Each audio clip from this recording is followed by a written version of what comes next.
Oh, were not born timid, indulgent, resentful, or distracted. You were born impressionable. What you now call your personality is largely sediment, layers of absorbed opinions, borrowed fears, mimic limitations, and second-hand ambitions pressed into you by repetition.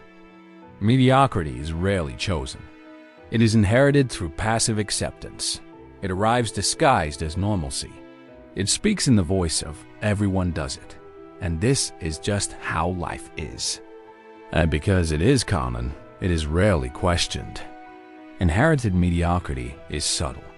It is not dramatic failure. It is not spectacular vice. It is the quiet agreement to remain average in thought, shallow in discipline, and predictable in reaction. It is the habit of scrolling instead of studying, complaining instead of correcting, envying instead of executing. It is the unconscious imitation of the emotional climate around you. If anger dominates your environment, you inherit anger. If excuses are common currency, you inherit excuses. If small dreams are celebrated as sufficient, you inherit smallness. To incinerate, it requires confrontation without sentimentality. You must examine your reflexes and ask, is this truly mine?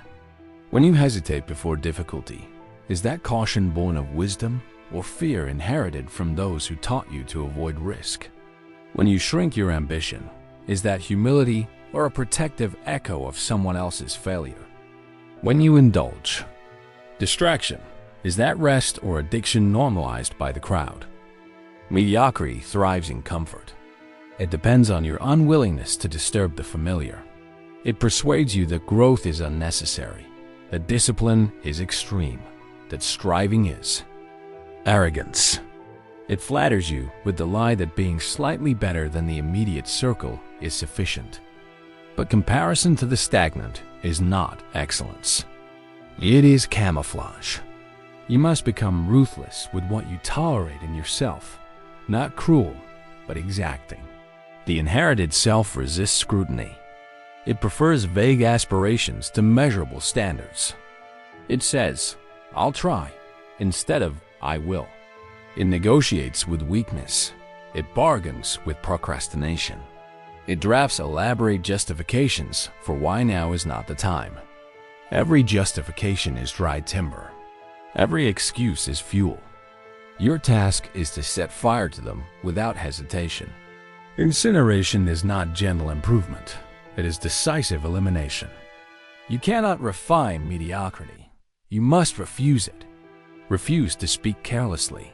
Refuse to think sloppily. Refuse to let mood dictate conduct. The inherited self is reactive. It mirrors its surroundings. The disciplined self is generative. It defines its surroundings. One absorbs temperature. The other sets it. Consider how often your standards are shaped by the lowest acceptable norm. You work until the requirement is met, not until mastery is achieved. You train until discomfort appears, not until resilience is built. You read until entertained, not until enlightened. These thresholds were handed to you. They were modeled. They were reinforced. And because they were common, you assumed they were adequate. But adequacy is the language of decline. Inherited mediocrity also disguises itself as identity. I'm not a morning person. I am just bad with discipline. I am naturally impatient. These declarations are not truths etched into your structure. They are conclusions drawn from repeated behavior. Behavior can be altered. Therefore, the identity built upon it is unstable. When you cling to these narratives, you protect the very limitations you claim to resent. To incinerate inherited mediocrity, you must sever allegiance to these narratives. You must be willing to become unfamiliar to yourself. That discomfort is purification. The old patterns will protest. They will demand their usual indulgence. They will attempt to negotiate their survival. Do not negotiate. Fire does not debate with wood. Observe your environment. What conversations dominate it? Gossip, complaint, trivial outrage? What ambitions? are encouraged? Security without growth? Comfort without contribution? The atmosphere you inhabit either sharpens you or sedates you. If it sedates you, then you must become internally resistant. Develop a private standard that exceeds the visible. 1. Hold yourself accountable to a metric that is invisible to others but unyielding within. There's a peculiar loneliness in abandoning inherited mediocrity. When you elevate your discipline, you quietly indict the complacency around you. Some will interpret your growth as judgment. Others will attempt to lure you back into shared stagnation. They will call your focus obsession. They will call your restraint rejection. Impulse is a swift dictator. It does not deliberate. It does not consult wisdom. It erupts, commands, and demands obedience in the same breath. It feels urgent, convincing, almost righteous in its intensity. It persuades you that reaction is authenticity and that restraint is suppression. But impulse is not identity. It is simply sensation amplified by habit. The tyranny begins the moment you mistake feeling for instruction. A surge of anger arises, and you believe you must express it. A wave of desire appears, and you assume it must be satisfied. A flicker of boredom surfaces, and you scramble to extinguish it with distraction. Impulse whispers, now. It never says, consider. It never says, wait. It thrives on immediacy because examination weakens it. When you live by impulse, you surrender authorship of your conduct. You become a vessel for passing moods. You are animated not by principle, but by stimulus. A harsh word dictates your tone. A fleeting temptation dictates your choice. A minor inconvenience dictates your day. Your internal climate becomes unstable. Easily provoked, easily redirected, easily exhausted. Renunciation does not mean emotional numbness. It means refusing to kneel before every internal tremor. It means recognizing that the first urge is rarely the wisest response. Between stimulus and action exists a narrow, powerful interval. In that interval lies sovereignty. Impulse attempts to collapse that space. Discipline expands it. Consider how often damage is done in seconds. A message sent in irritation. A decision made in pride. A confession uttered in weakness. Impulse glorifies candor without discernment. It convinces you that immediacy equals courage. Yet true courage often manifests as composure. The capacity to remain unmoved when provoked is not repression. It is mastery. Impulse is persuasive because it masquerades as freedom. It tells you that to deny it is to deny yourself. But the self ruled by impulse is fragmented. One moment it seeks pleasure. The next it regrets indulgence. 1 hour it vows discipline. The next it abandons it. It is inconsistent, volatile, unreliable. Freedom without governance becomes chaos. The disciplined mind does not extinguish desire. It interrogates it. Where did this urge originate? Is it aligned with my values, or is it merely convenient? Will satisfying it strengthen me, or subtly erode me? These questions dilute the authority of impulse. They slow the tempo. They expose exaggeration. Impulses are often exaggerated narratives, compressed into a feeling. Anger tells you that injustice must be corrected immediately. Envy tells you that someone else's success diminishes you. Fear tells you that discomfort signals danger. Yet most impulses are misinterpretations of temporary sensations. They inflate trivial events into urgent crises. Renouncing their tyranny requires the cultivation of pause, a deliberate breath before speech, a measured silence before response, a reflective moment before commitment. This pause is not weakness. It is the forge in which reason tempers emotion. It allows you to act from conviction rather than compulsion. Notice the architecture of impulse. It begins in the body, tension, heat, restlessness. It then recruits thought to justify itself. The mind rapidly constructs arguments to legitimize the feeling. You deserve this. They cannot speak to you that way. You will miss your chance. These justifications arrive quickly because they are rehearsed. They have been practiced through repetition. To renounce impulse, you must dismantle these rehearsed defenses. When anger rises, observe it without fusing with it. When desire intensifies, examine it without romanticizing it. When anxiety whispers catastrophe, question its evidence. The moment you observe rather than obey, you weaken its dominion. Impulse is particularly dangerous in moments of fatigue or pride. Fatigue lowers resistance. Pride inflates certainty. In exhaustion, you seek immediate relief.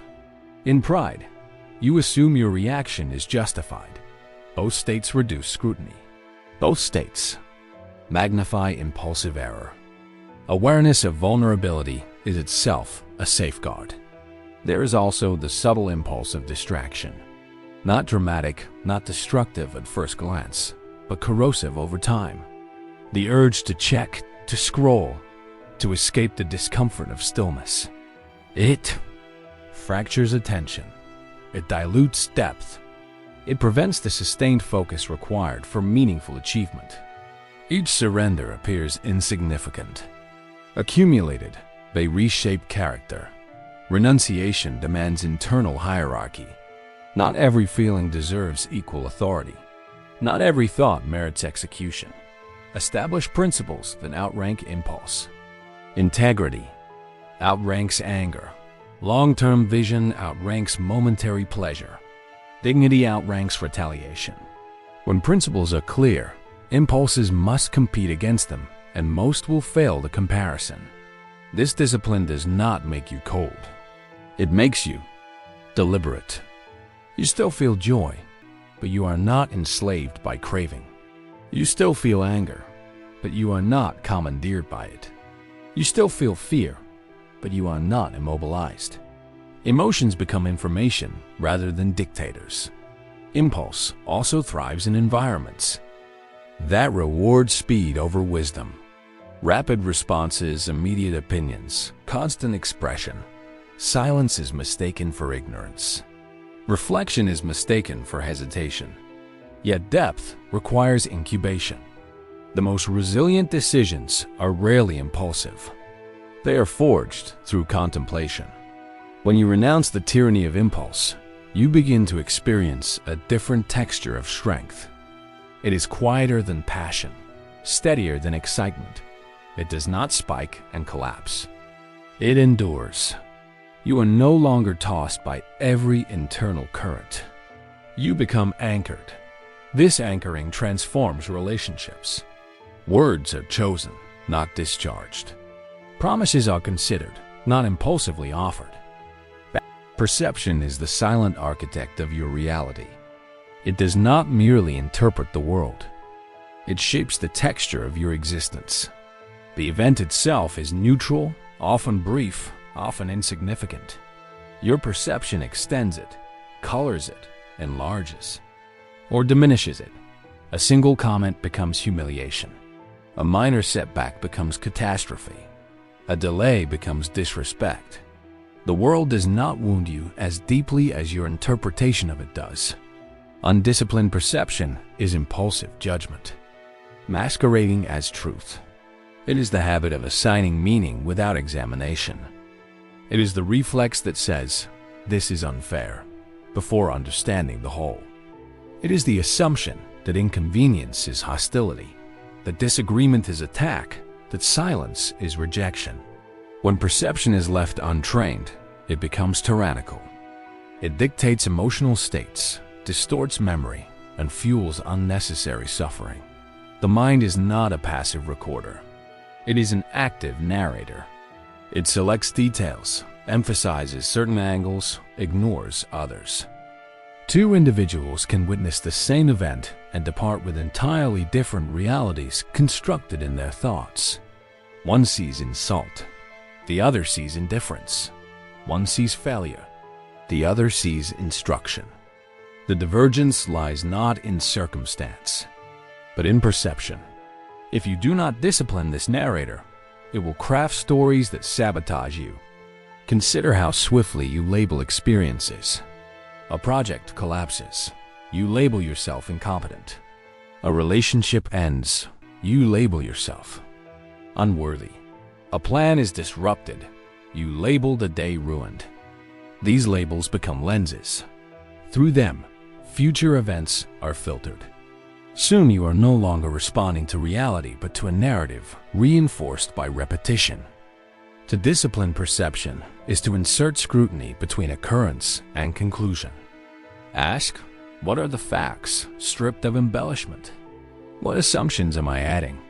What alternative explanations exist? This interrogation weakens distortion. It prevents the imagination from inflating inconvenience into injustice. Undisciplined perception feeds on ego. When something does not align with expectation, the ego personalizes it. Traffic is not congestion. It is an affront to your schedule. Criticism is not feedback. It is a threat to your identity.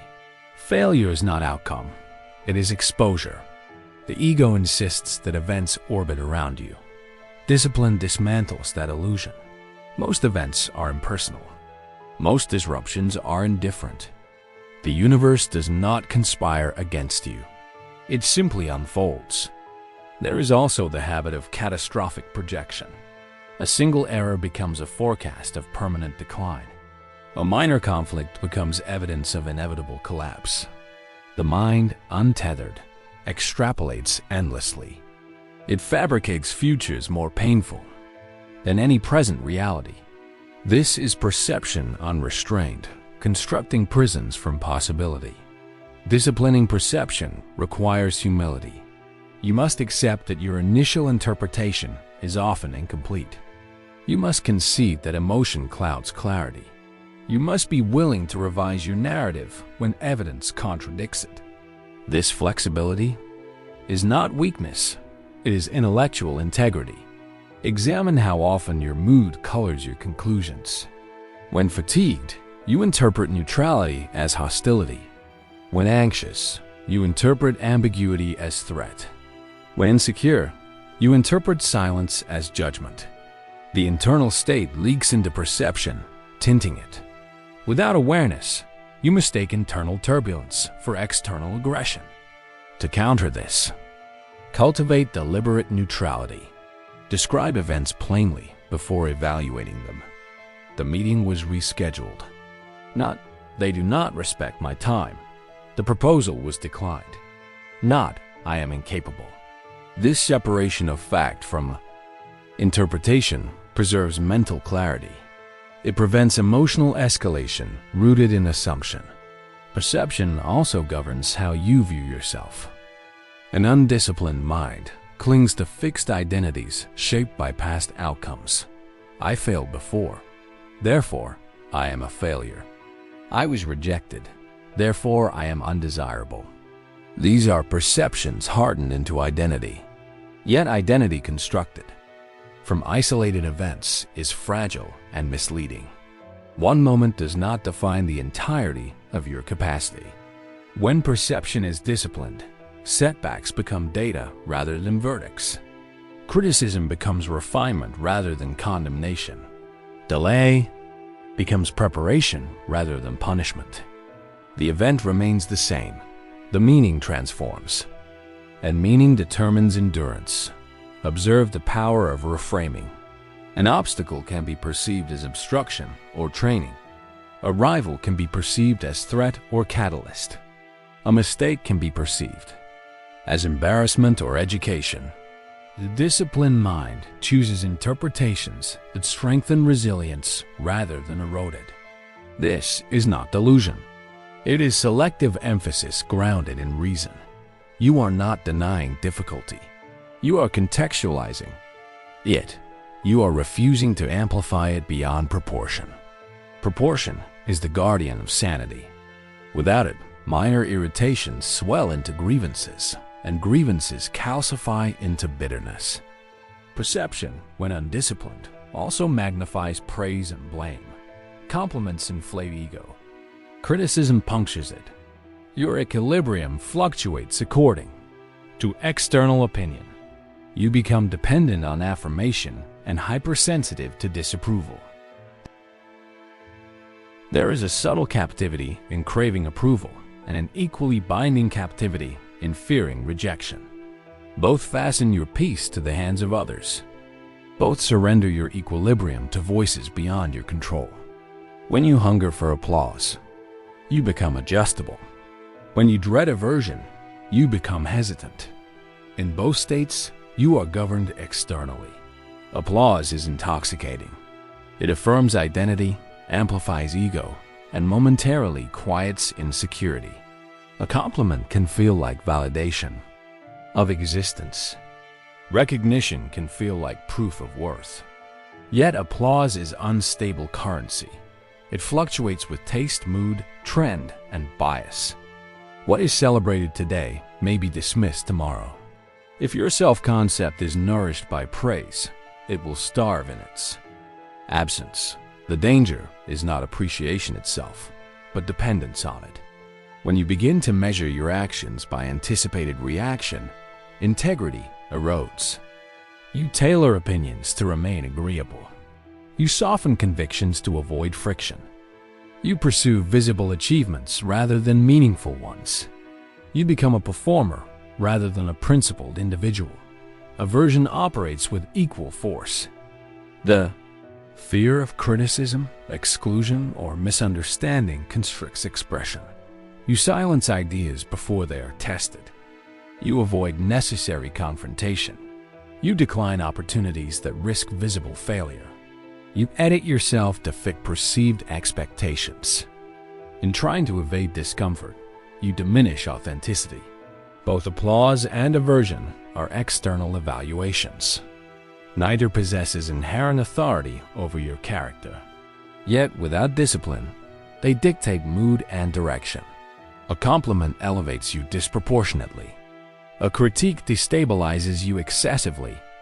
Emotional altitude shifts according to social weather. To sever attachment is not to become indifferent to all feedback. It is to reposition it. Praise becomes information, not nourishment. Criticism becomes data, not devastation. You listen, assess, refine where necessary, and remain internally anchored. Your worth is not inflated by flattery, nor deflated by disapproval. Examine how subtly the desire for applause infiltrates conduct. You may present generosity publicly while neglecting it privately. You may pursue visible productivity while ignoring unseen discipline. You may prioritize optics over substance. The applause you anticipate shapes the effort you exert. Gradually, the audience becomes your compass. When the audience disappears, so does motivation. Similarly, aversion can distort decisions long before confrontation arises. You imagine rejection and preemptively withdraw. You anticipate disagreement and dilute your stance. You foresee misunderstanding and withhold insight. The imagined discomfort becomes more powerful than the potential growth. Severing attachment requires internal validation rooted in principle. Ask yourself, is this action aligned with my values? Does it reflect integrity, diligence, honesty? If yes, proceed regardless of reception. If no, correct it regardless of praise. This orientation reclaims autonomy. Applause is often loud but shallow. It celebrates outcomes without witnessing process. It acknowledges success without comprehending sacrifice. If you anchor your worth to applause, you anchor it to partial perception. Others rarely see the full context of your efforts. They respond to results filtered through their own preferences. Aversion, too, is filtered. Criticism frequently reflects the critic's framework rather than your deficiency. Some disapprove because you challenge their comfort. Others because you refuse conformity. Not all aversion is evidence of error. Sometimes it is confirmation of independence. Observe the volatility of public opinion. Crowds elevate and abandon with equal speed. Trends shift. values evolve. What once earned admiration may later invite ridicule. If your stability depends on these currents, you will experience perpetual instability. Detachment does not imply arrogance, it implies proportion. When praised, you acknowledge it without constructing identity from it. When criticized, you examine it without collapsing under it. The response becomes measured, not reactive. There is also a hidden arrogance in craving universal approval. It assumes that everyone should resonate with you. Yet diversity of thought guarantees disagreement. Expecting unanimous applause is unrealistic and fragile. Expecting some aversion is rational and stabilizing. Attachment to applause breeds comparison. You measure your recognition against that of others. You interpret another's success as your diminishment. You chase visibility rather than mastery. This comparison corrodes satisfaction. Achievement loses intrinsic value when evaluated primarily through external acknowledgement. Attachment to aversion breeds paranoia. You scan for subtle signs of disapproval. You interpret neutrality as critique. You rehearse defenses against conversations that have not occurred. Energy that could refine your craft is diverted to managing perception. Severance begins with deliberate exposure. Act rightly even when unseen. Contribute without announcing. Practice discipline privately. Let your standards remain intact regardless of audience. This builds an internal structure independent of reaction. Likewise, confront the discomfort of potential aversion. Express thoughtful dissent. Accept that misunderstanding is possible. Risk visible imperfection. Each encounter with disapproval that you survive strengthens resilience. You realize that rejection does not annihilate you. It refines discernment. Notice how attachment manipulates emotion. Praise triggers elation that can become complacency. Criticism triggers defensiveness that obstructs growth. Detachment tempers both extremes. You remain teachable without being fragile.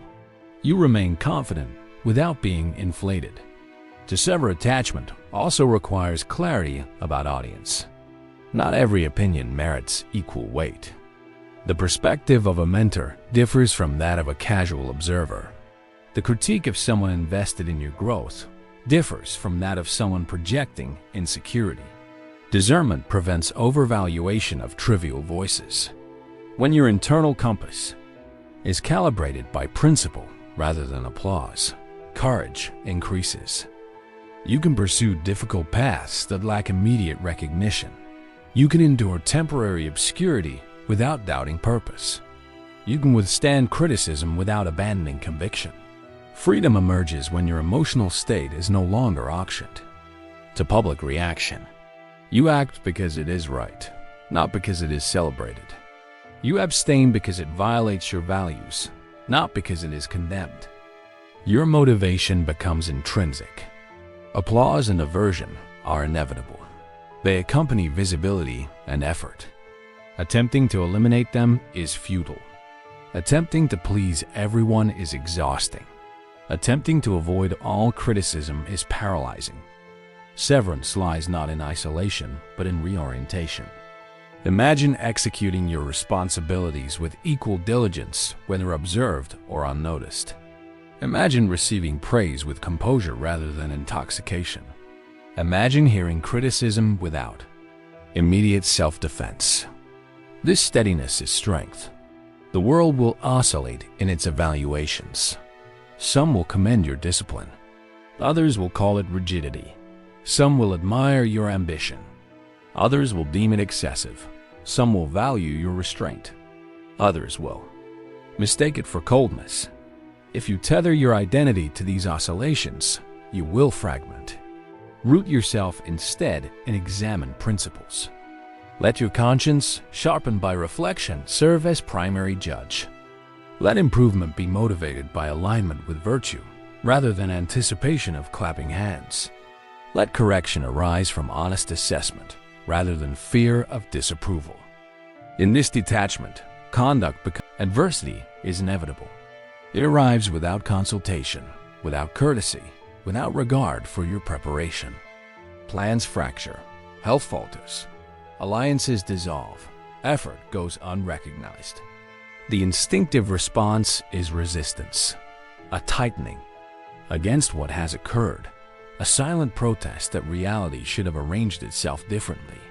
Yet resistance without reflection deepens suffering. It converts difficulty into grievance. To transmute adversity is to alter its function. Instead of allowing it to erode composure, you employ it to refine authority over yourself. The event remains harsh, but its jurisdiction over your inner world diminishes. You cease demanding that circumstances conform to preference and begin demanding that your character conform to principle. Adversity exposes the architecture of your mind. In comfort, weaknesses remain concealed. Patience is untested. Courage is theoretical.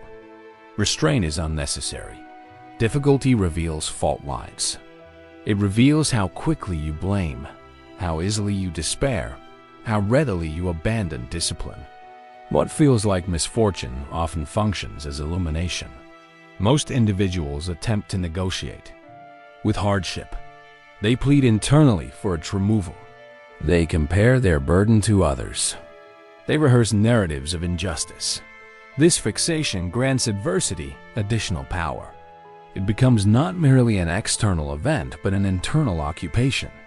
Interior sovereignty begins when you redirect attention from what has happened to how you will interpret and respond to it.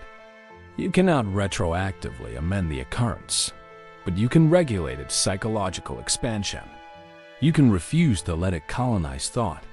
You can deny it the authority to dictate identity. Consider loss. Whether material, relational, or reputational, loss strips familiarity. The initial shock is unavoidable. Yet beyond the initial tremor lies choice.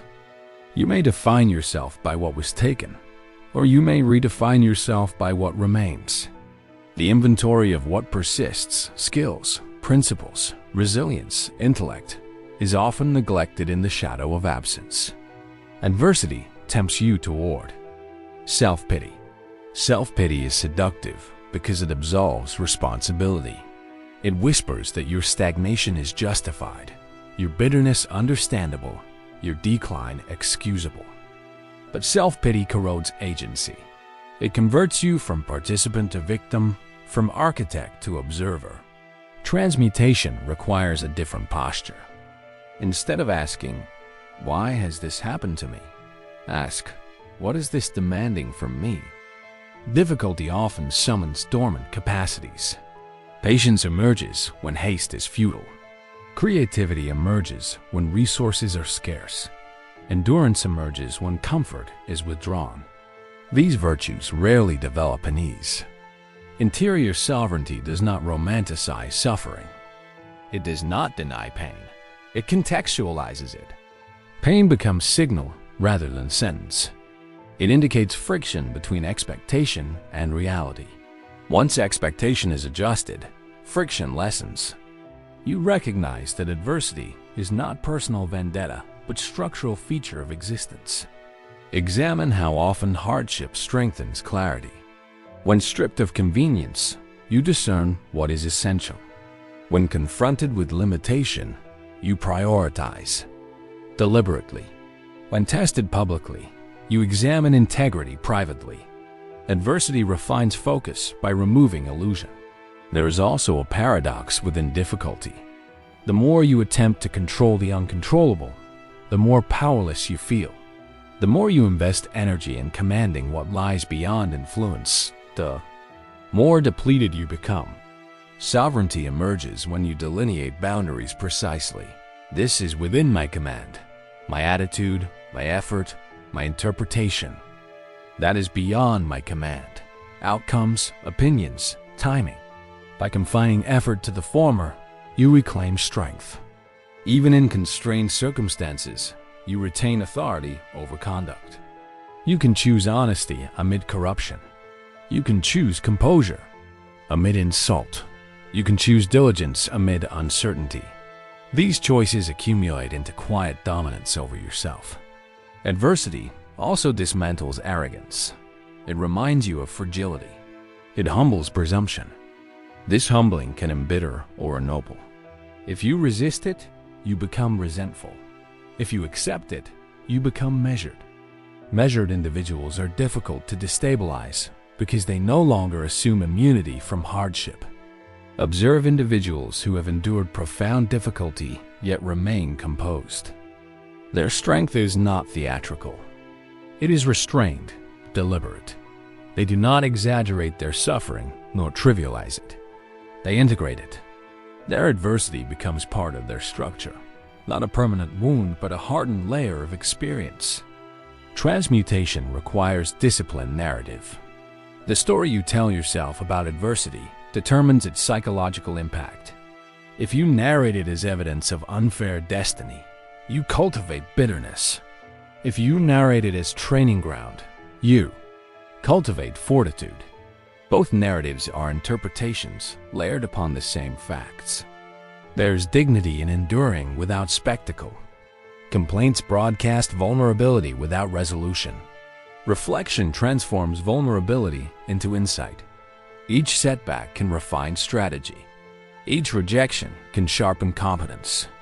Each delay can deepen preparation, but only if you resist the impulse to dramatize. Interior sovereignty is quiet power. It is the refusal to let external volatility dictate internal chaos. Storms may persist, but your posture within them becomes stable. Stability does not eliminate hardship.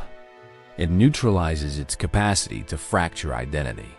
You begin to perceive adversity as instructor rather than adversary.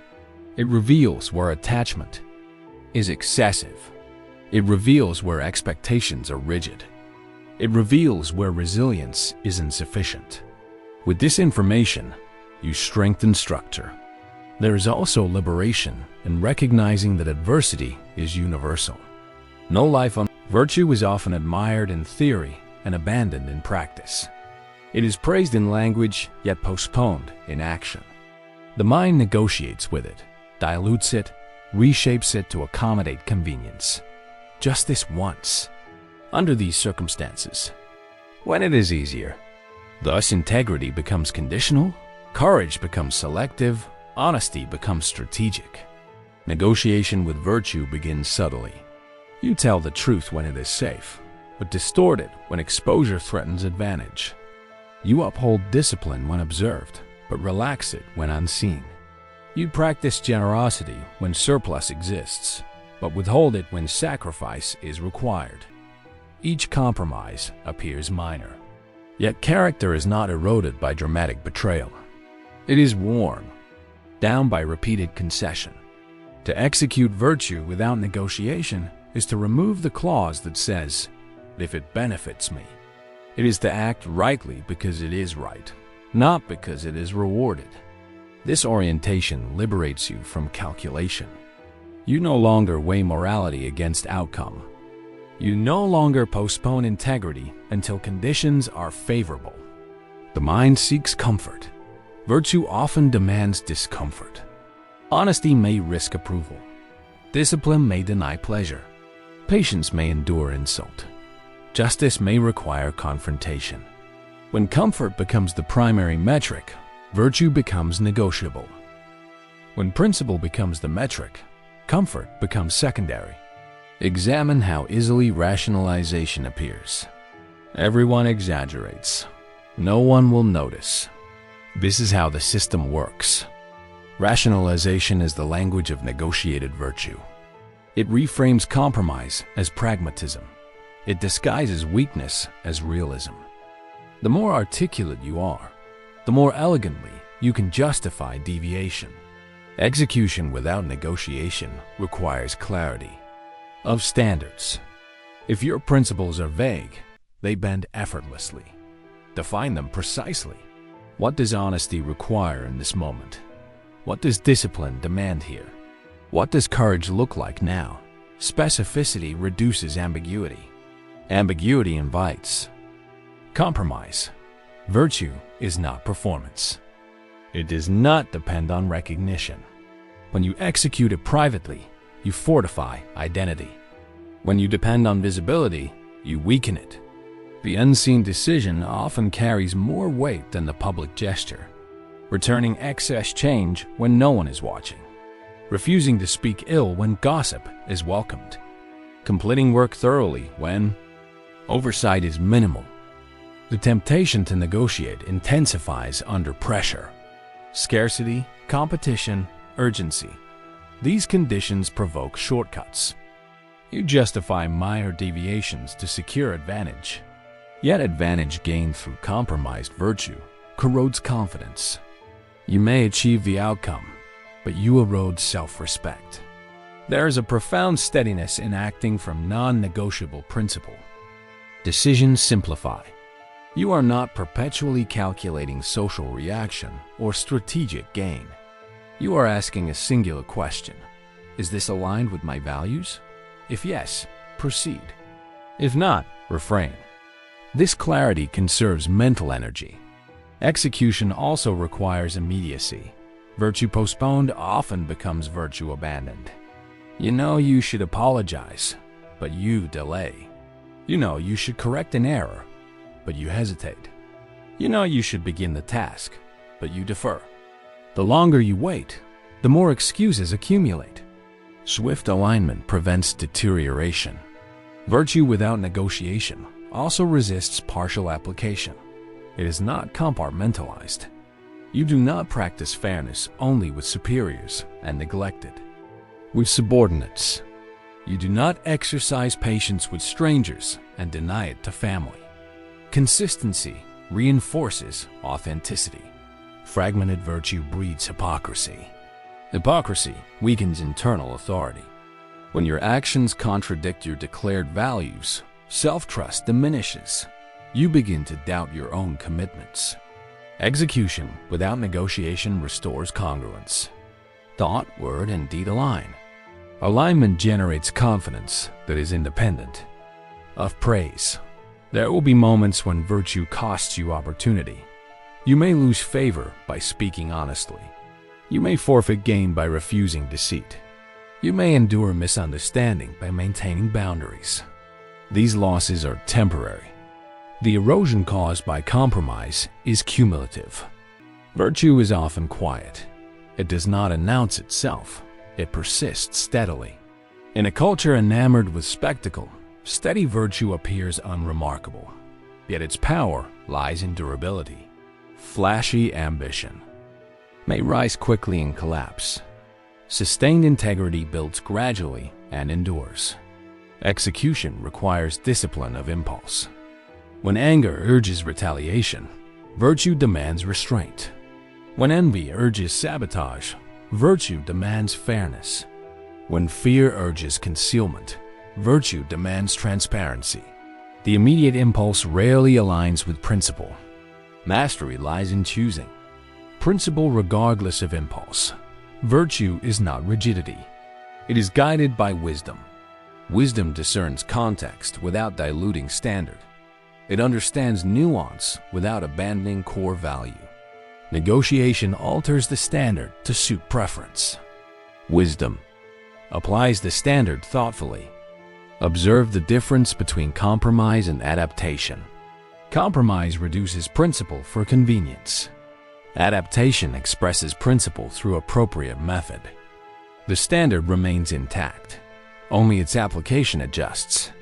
This distinction preserves integrity without inflexibility.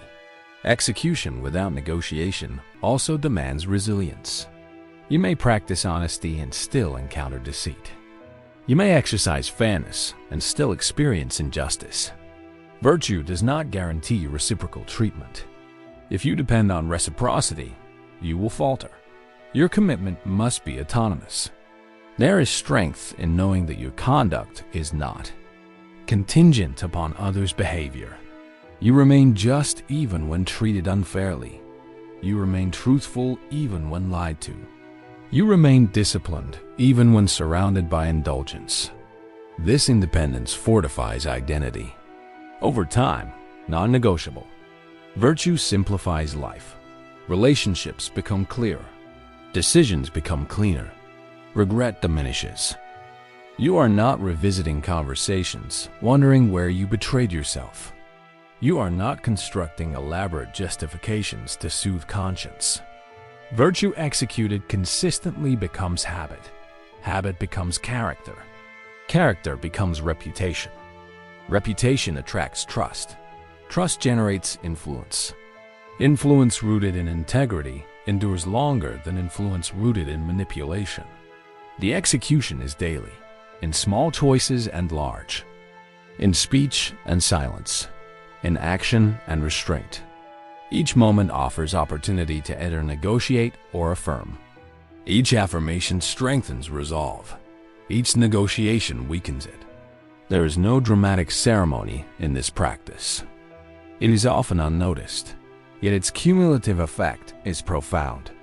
You become reliable to yourself. Your word gains weight. Your decisions gain clarity. Your presence gains steadiness.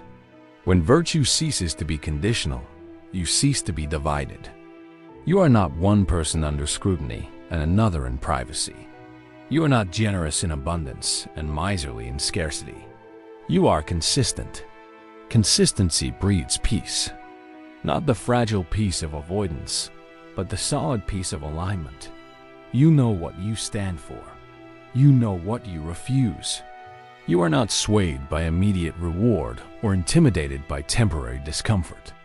In executing virtue without negotiation, you remove bargaining from morality. You do not consult convenience. You do not consult applause. You do not consult fear. You consult principle, and you act accordingly, allowing consequence to unfold without altering the integrity of your choice. Reforge identity through relentless self-command. Identity is not a possession handed to you at birth, nor a permanent label etched beyond revision. It is a construction, a continual assembly of habits, interpretations, and decisions. Many assume identity is fixed, that they are naturally impatient, inherently anxious, or irrevocably flawed in certain ways. These assumptions become self-fulfilling. When you declare limitation as essence, you cease challenging it. Self-command rejects this fatalism. It asserts that who you are is shaped by what you repeatedly choose, not by what you passively inherit. The raw material of identity is behavior. Over time, behavior crystallizes into character. Character becomes reputation, and reputation influences opportunity, yet the foundation remains choice. To reforge identity is to revisit those choices with deliberate intention. It is to examine patterns and decide which deserve continuation and which require dissolution. The old self often resists. It prefers familiarity, even if that familiarity breeds stagnation. Change demands discomfort. Growth displaces ease. The disciplined individual accepts this exchange. Relentless self-command does not imply suppression of feeling. It means governing response. You will experience anger, desire, doubt, and fatigue. These sensations are human. They need not dictate action. The difference between impulse and command is the space of reflection. In that space, you evaluate consequence. You ask whether immediate reaction aligns with long-term principle. Most regrets originate from moments when that space was abandoned. Words spoken in heat, commitments made without consideration, decisions executed under emotional duress. These shape identity as surely as deliberate virtue. Reforging identity requires accountability. You must acknowledge where previous choices have led. Blame is unproductive. Understanding is essential. If patterns of procrastination have hindered progress, recognize their source.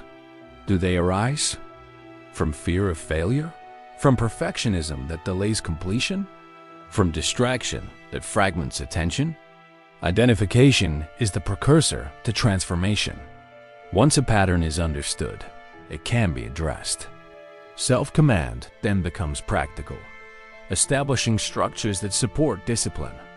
Schedules, boundaries, and measurable goals are tools. They do not guarantee success, but they increase probability. A person who decides to exercise daily, yet leaves time undefined, will often falter. A person who assigns a specific period and treats it as non-negotiable increases consistency. Identity reforms through repetition. Each action either reinforces or undermines the self you wish to become. Small decisions accumulate. Reading instead of idle consumption strengthens intellect. Honest communication strengthens relationships. Timely completion of obligations strengthens reliability. These acts appear minor, yet their cumulative effect is profound. The reformed identity emerges gradually, not in dramatic transformation, but in steady alignment. Relentless self-command also involves rejecting external definitions. Society, peers, and circumstance will attempt to categorize you. You may be labeled ambitious, cautious, eccentric, or inadequate. These labels reflect external perception, not internal truth. They may contain partial insight, but they are incomplete. Identity cannot be outsourced. It must be authored. This authorship requires courage. To define yourself is to risk disagreement. Some will misunderstand your choices.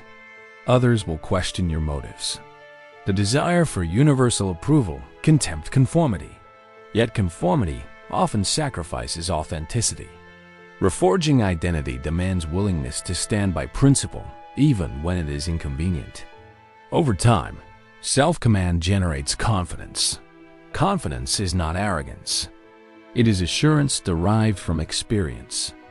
When you repeatedly act in accordance with your values, you accumulate evidence of capability. You learn that discipline produces results, that honesty fosters trust, and that resilience overcomes difficulty. This evidence becomes the foundation of self-belief. Identity is also dynamic. Reforging does not mean erasing the past. It means integrating lessons while evolving. Mistakes are instructive. Failure is educational. The individual who refuses to learn remains confined by repetition. The individual who learns transforms. Relentless self-command, therefore, embraces growth. It recognizes that perfection is unattainable, but improvement is perpetual. Each day offers opportunity to refine conduct. Each challenge offers opportunity to strengthen resolve. The reformed identity is not static, it is adaptive.